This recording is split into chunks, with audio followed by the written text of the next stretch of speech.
I would laugh, but my laughter would not be laughter. It will be something else.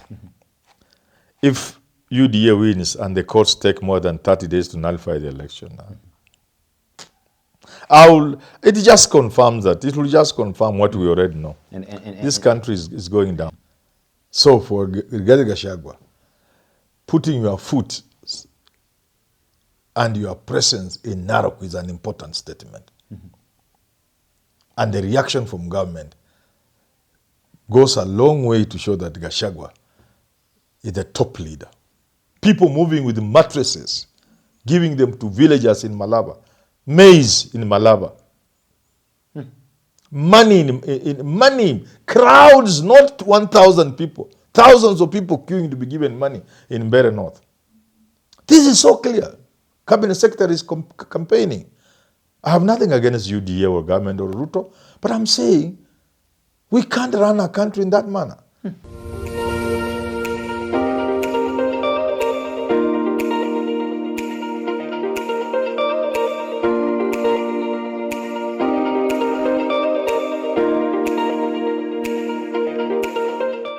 A very good day to you, ladies and gentlemen. Welcome to another episode of the Candid Talk here on Herman Manyora's YouTube channel. My name is Herman Sokinyi. It's my pleasure to have you on board. I'm here with Professor Herman Manyora. Prof, how are you? Good. Let us look at what actually happened, of course, during the campaigns led by Rigathi Gachagua in Narok County. He decided to, for the first time, take himself out of the mountain. Not actually for the first time, but now, talking about the Ma area, of course, the Ma land.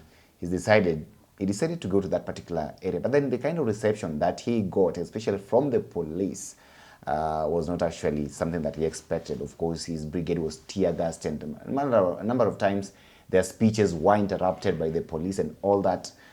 He was talking of intimidation, but then how do you read into this kind of predicament that he actually faced during that particular moment? Two, number one, the government is determined to win these by-elections at all costs.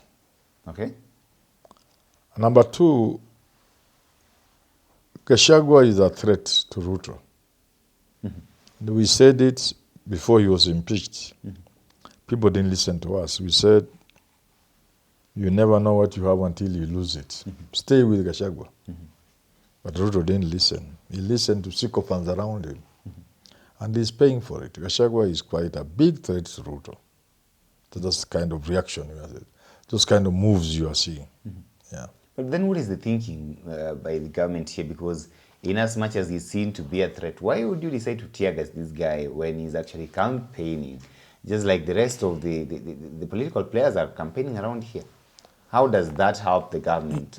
What maybe again, so they seem to see again, because the kind of man Gachagua is. You young people, you say he's injecting. He knows how to inject. He can inflict pain to an individual by use of his mouth. He can really inflict pain. And number two, again, I said, the government is out to win these elections. Come rain, come shine. In fact, I have seen things I last saw 20, 30 years ago. Tactics I'm seeing used like in Malaba, which we last saw in the 1980s. They have resurfaced. Crude, no even pretending. So I'm just wondering, should the UDA candidates win in Malaba and Mbeere North? How would our judicial take even more than a week to nullify those elections? People are, in Malaba, people are given sacks of maize. One sack, 5 people go and distribute. One sack, 5 people. Is it the first time? No, the first time those things stopped. Those things stopped. It's been a while since those things happened. Yeah, because IBC has been a little keen on such a thing. Prof, we've seen and the people have been changing. We've seen handouts being given on broad not at that scale. Not brazen, not the scale we are witnessing, not with the don't care attitude. Because how will the election not be nullified? So on what grounds? You've seen in Malava, yes, government distributing mattresses, written GOK, Government of Kenya, and they are not being distributed by government officials. They are being distributed. Of course, government people are there, women, rape, what have you, but any court will interpret that to be water bribery, blankets and everything, in open blade. In Mbere, people are queuing up. Not 10, 50 people, 100 people, quickly you rush away. No. Thousands of people in a venue receiving money. I last saw that kind of thing in 1980s. I've not seen it in the recent past. So this is just how bad things have become. And I think I want to advise government. We've traveled far. We are here cutters of sweat and blood. People have died for us to reach where we have reached. To advance democracy, human rights and everything, up to where we have reached. It's been difficult. It's taken a toll on Kenyans. People have sacrificed. People have died. People have been maimed. People have lost property. For Kenya to get where it is. So when I see what I'm seeing in Malaba and what I'm seeing in Mbera, I say, oh God, no. No, please no. Let's not go there. How can we mess everything people have died for over the years? To be where you are a young man, you may not know. It was not easy for us to reach where we have reached. And therefore, we are being returned to the 1970s and 60s. That's wrong. That's wrong. That is not right. During the days when you had the Mlolongo system. Yeah, that is like 1988. What I'm seeing is crazy. Okay. And I would laugh, but my laughter would not be laughter, it will be something else. If UDA wins and the courts take more than 30 days to nullify the election, it just confirms that. It will just confirm what we already know. This country is going down. And you're citing voter bribery as a very serious ground for... On. At a scale you can't even the courts should not wait for anything. Just look at what's going on in Malaba. So sticking with Rigathi Gachagua and his attempt actually to get out of the mountain and spread his wings as far as the Man Nation as well. The seat for which he was campaigning, the DCP candidate there, is an MCA seat actually. If you look at even the stakes around such particular levels of, I'm not saying it's insignificant, but then for an MCA, he's there campaigning and doing that. And still, the government still feels as if this guy is a threat. I've seen your friend, yes, Willis Otieno, Wakili, and his party leader, Safina party leader, Jimmy Wanjigi. They have put everything into is it Madare? There's some by-election in Eastlands. So I think it's... one of those places in Eastlands, of course. They are important because they are used to make a statement. That should be Kariobangi, I think so. Whatever it is, Eastlands, yeah. They are used to make a statement. So for Rigathi Gachagua, putting your foot and your presence in Narok is an important statement. And the reaction from government goes a long way to show that Gachagua is the top leader, is opposition leader. He has scared these guys and they fear him, which is good for him. To what extent is this It's good for him. To what extent is he... You have just said they were tear gassing him and stopping around. Yes. Why you have answered yourself? Why are you asking me what that and you have answered yourself? A person you don't fear, why would you do that? Because I'm like, I'm wondering, because you see initially... If I went there, would they tear gas me? Initially, they would not. No, definitely they won't tear gas you. So, if you went, would they tear gas you? No, because they don't fear you. They don't fear me. So Gachagua, they fear him. What does this tell us about the perception of the influence of Gachagua being confined to the mountain? No, Gachagua is not a mountain person. Gachagua is spread across the country. That has been the perception over the years. Which perception? That is coming from naysayers and from people in government. The people in the broad-based and such, they want to say Gachagua is just Mount Kenya. But I saw Mount Kenya, I saw there was a rally in Malaba on Friday. Gachagua was put on speakerphone. The crowd was electrified. On phone, and the crowd went wild. So is that a man confined to Mount Kenya? No, it's not. Gachagua is the de facto leader of the opposition. He's the face of the opposition. Without Gachagua, Ruto cannot be defeated in 2027. If he is to be defeated, it must be in an arrangement where Gachagua is leading everything. So anybody would be scared of Gachagua, and he knows how to inject, like we have said. Because people would even argue that what are even the chances that the DCP candidate can actually win in Narok? Many places. Reports reaching me say that even Magarini, if it is not rigged, DCP will win. Okay. Yeah.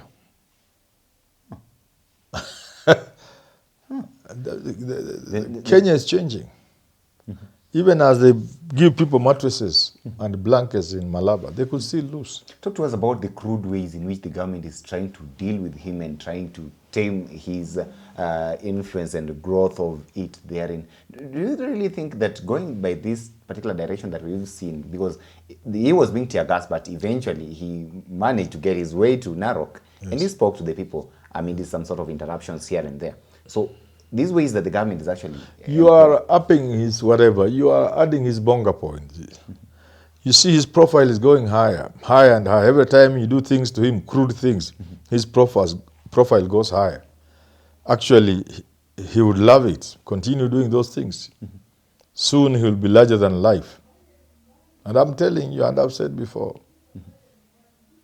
if they continue in the manner they are doing, if they continue harassing Gachagua, Gachagua will be so big that he will soon find himself unable to resist the temptation to run. And he will give Ruto a nightmare. Yeah. It also seems that... a nightmare. A real nightmare. Oh. And it seems as if he's actually out here to make a statement during these by-elections. Yeah, that's what he's doing. He wants to show that the Rigathi Gachagua you chased away from being deputy president is going to be a thorn in your flesh until you leave State House. Still sticking to the Rigathi Gachagua kind of rallies and effects in these by-elections, because ultimately, after Thursday, we'll be able to know if at all he has got that influence, and especially in Mbeere North, we are highly waiting for those by-elections as well. But there is also a letter that he did to the electoral body, of course the IEBC, complaining about the possible rigging of votes, especially at the coast there. And of course, he alluded to the fact that initially Mukwana was supposed to be deployed to that particular area, but then things changed and the other lady from the coast was deployed there. And of course... Which Mukwana? Mukwana, Lutalala Mukwana, the commissioner, was supposed to be in charge of the coastal area. Yes. And then the IBC body decided to change and deploy the vice chairperson of this particular part of the. But now who is one commissioner? You know these guys will never get power. Those are the allegations. In fact, he says here that. So what is the commissioner of IBC? What change does he bring to a by-election in a constituency? One person. What does he bring? He says here that the commissioner here is in charge of all what does he in charge do? What does he in charge do? And he also alleges that they met with Abdul Samad Sherif. So what?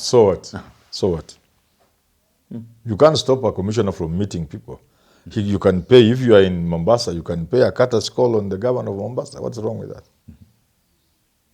Who is a commissioner? Who is IBC? IBC is an inconsequential body in elections.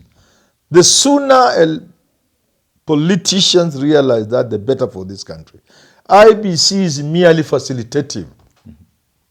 IBC is not important. No. So what? In fact, when IBC is recruiting officials in a constituency like Malaba, politicians should ensure that recruitment is above board. That's all.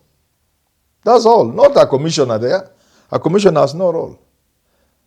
Just ensure who are these people who are coming to supervise the election. Where have they come from?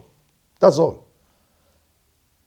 You cannot supervise an election if you don't come from if you are, for example, let me give you a good example. Where I come from, during the last census, you know, a census, you are going to be knocking on people's door. It's done at night. You are going to be knocking on people's door at night. So it must be people who are known in that area. You know that, eh? So in the last election where I come from, When the list came out, the people in the areas, none of them was there. University students marched to the sub-county headquarters. They said, if there's any recruitment, you must start with the university students, finish, then go down. Who are these people and where are they coming from? In this ward, in this village, you have taken so and so, taken that village. They don't belong to that village. The list was changed. That is the Kenya we must be working in, not putting yourself at the mercy of a commissioner at the Magarini. No. It's the people of Magarini who know their own children whom they have taken to school, who know who should be election officials. They can't be IBC. No. Even in America, politics is organized by the local people. Okay. You cannot come from Nairobi and go and organize the election in Kaspuru Kapondo by choosing voting clerks. No. The presiding officers and the clerks must come from the locality. And those are children of Kaspuru Kabondo. Not children from another place called Mogotio or another place called, I don't know, Luombe, where I come from. No. I've given you the example of what happened in Amish sub-county where I come from. You can go and check. The students went there and said, no, we want to see, how did you arrive at this list? The chiefs who were told, are these people from your villages? No. This list, it was changed. That's the Kenya we want, a Kenya of transparency, where we do our own things in a civil manner without fighting, peacefully. When we are doing recruitment in the military, the people to be recruited in a sub-county must be sons and daughters of that sub-county. That's why the recruitment is decentralized. Okay. We cannot allow somebody to come from Turukana to come and get recruited in Bondo sub-county. How? Otherwise, why didn't we have the recruitment of the military at the head office? We decentralize them so that Kenya's mashinani can have a fair chance at being recruited in the disciplined forces. Is that right? Including recruitment of teachers. We are not being tribal. We are not being regional. But even the constitution says everything must reflect who we are, the face of Kenya. So politicians should not bother about Mukhwana, Lutalala, my friend, being removed from the course and a lady taken there. No. They must ensure the people who are running that election are people from Magarini. Yeah, that is simple. You get the list, where does this list come from?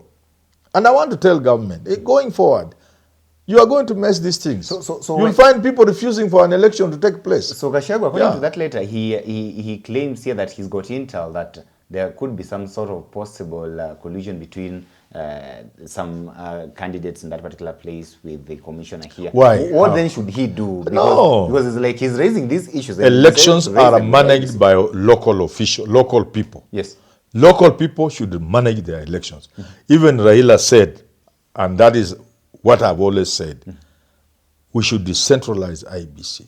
But before we do that, there is no way somebody outside a county can come and manage the elections of that county. The election is managed by local people. It's as simple as that. Because if we don't do that, we are going to have disruptions in elections, which will not be good for this country. Yeah. People want to know. There was an election which was almost stopped. I think it was a repeat election for 2017. The way returning officers had been recruited. It almost caused a cancellation of a whole election, a repeat presidential election. We don't want to go in those kind of directions. No. We've gotten to a point where nobody should attempt to rig an election. Because you see, and I was telling a friend of mine, we are now running like Ruminige, whatever it was pronounced. Ruminige was a winger, left winger number 11 from Germany during the World Cup, I don't know which year. He would put the ball on the line. And you can't remove it from there, and you can't remove it from him until he distributes it. We are now running on the edges like this. following the law of gravity, if you fall, you can only fall into the sea. That's where this country is. And it's not the only country. We are all running on the edges. If we are not careful, and this is the sea, this is a cliff, this is where we are running. We are moving on the edges because we have left the center.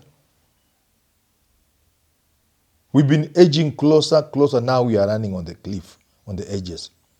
When you fall, law of gravity dictates you go this side, deep into the sea. Okay. What I'm trying to say is, let us avoid games in the management of public affairs. Let's avoid attempts to mess elections, whether it's by-elections or 2027. And I want, because I know there has been so much voter bribery, so much violence, so much violation in terms of cabinet secretaries openly campaigning and dishing money. Yes. Advice to the judiciary. Advice to the judiciary. If these by-elections go the way we suspect they could go, and the people move to court, send a message to whoever has messed these by-elections that you will not have your way in 2027. One, by nullifying those elections. Two, by going for culprits and punishing them. Three, which is number one, don't spend more than 30 days to determine this because it's obvious. The judiciary should know. If they continue with the games I'm seeing, judiciary playing in all manner of places, they will be responsible for destroying this country. They will be responsible for destroying this country.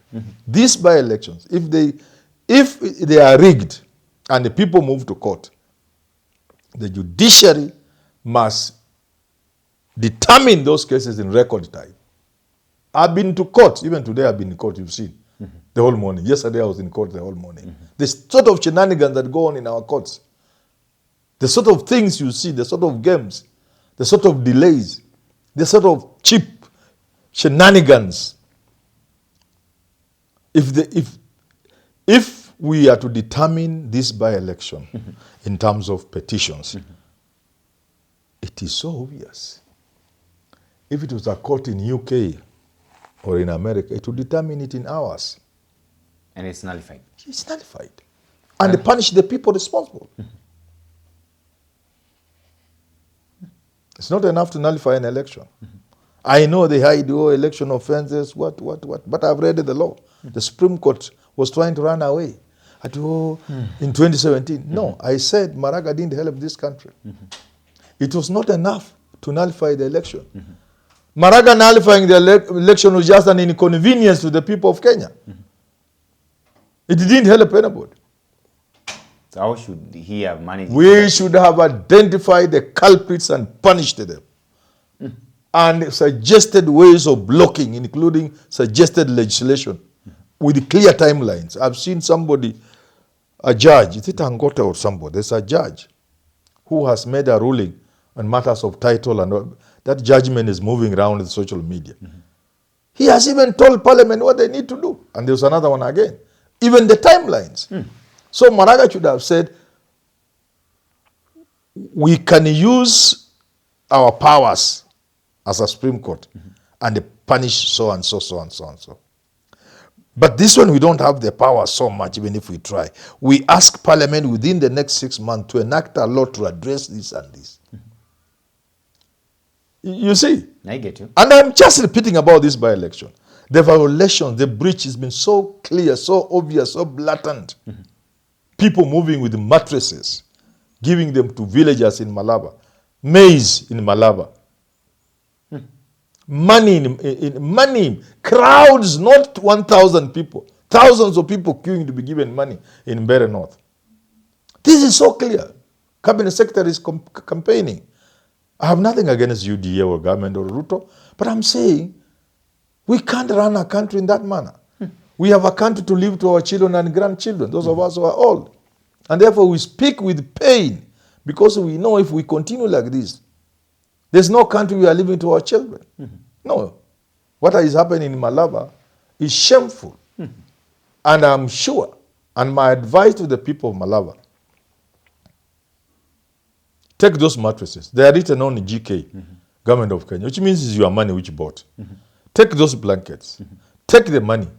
Chukua mahindi Gorogoro, Waluya wa Malaba, chukueni hiyo mahindi, lakini msiwapigie kura. I'm not supposed to take sides, yeah? But this one I'm taking side. Because people are returning us to 1988, siku za mlolongo. You cannot give people maize in broad daylight, blankets in broad daylight, mattresses, Government of Kenya, blue in color, in broad daylight. Give people a mattress, a blanket, and 1,000 shillings in broad daylight, and expect us to call that an election. I am sure the people of Malaba, Bahanda Baruja, Kalwale is saying, dignity, heshima Malala, heshima ya mtu Mluya. Waluya wakule hizo vitu, walalia hiyo mattress, wajifunike hiyo blanketi, wamama Waluya wakabrasi, bandu wakabrasi. Mula, sungira. Muchukue hizo mablanket, mulalie, mujifunike, hiyo mahindi musiage, lakini kura musiwapatia watu. Ladies and gentlemen, weigh in and tell us what you actually think. We've been keeping tabs on the by-elections, and of course they'll be happening this Thursday. We are here on the ground to make sense of what is happening here. You've just heard it from Professor Herman Manyora. Weigh in and tell us what you actually think. The people of Malaba, I believe, they are watching there, but then those are the words of Professor, not mine. Allow me to stop for now. Shall we have this conversation again? Have yourself a lovely day. Thank you for watching. My name is Evans Okinyi.